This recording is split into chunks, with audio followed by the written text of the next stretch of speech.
మొన్న నా క్లినిక్ ఒక అమ్మాయి వచ్చింది. అదేంటంటే వాళ్ళ అబ్బాయికి ఒక చిన్న వైట్ హెయిర్ కనపడింది. అది పీకడానికి ట్రై చేస్తే వాళ్ళ హస్బెండ్ "వద్దు పీకొద్దు, ఒకటి పీకితే అన్నీ వచ్చేస్తాయి, స్ప్రెడ్ అయిపోతదని" చెప్పారంట.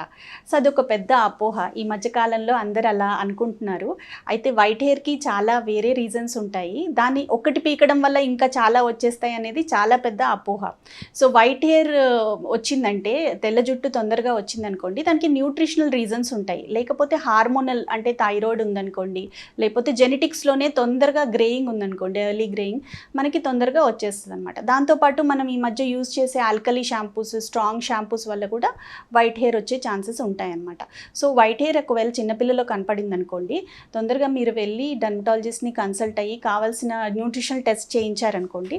వైట్ హెయిర్ అనేది చిన్న ప్రాబ్లమే, కానీ అది ఏదైతే సూచిస్తుందో అంటే B12 deficiency, vitamin D deficiencies అవి రాకుండా చూసుకోవాలి. అయితే పిల్లల్లో లెర్నింగ్ డిసెబిలిటీస్ అంటే స్కూల్లో ఏమన్నా మెమరీ అంటే వాళ్ళు చెప్పింది అర్థం కాకపోవడము, లేకపోతే రిటైన్ చేసుకోలేకపోవడం, మెమరీ లేకపోవడం, ఇవన్నీ B12 డెఫిషియన్సీ వల్ల అవుతాయి. ఈ B12 డెఫిషియన్సీ వల్ల వైట్ హెయిర్ కూడా వస్తుంది. సో వైట్ హెయిర్ వచ్చినప్పుడు ఇలాంటి అన్నీ అనుకోకుండా డైరెక్ట్గా మీరు కన్సల్ట్ అయ్యారనుకోండి, దానికి ప్రాపర్ ట్రీట్మెంట్ తీస్తే వైట్ హెయిర్ ఎక్కువ అవ్వకుండా మనం చూడగలం.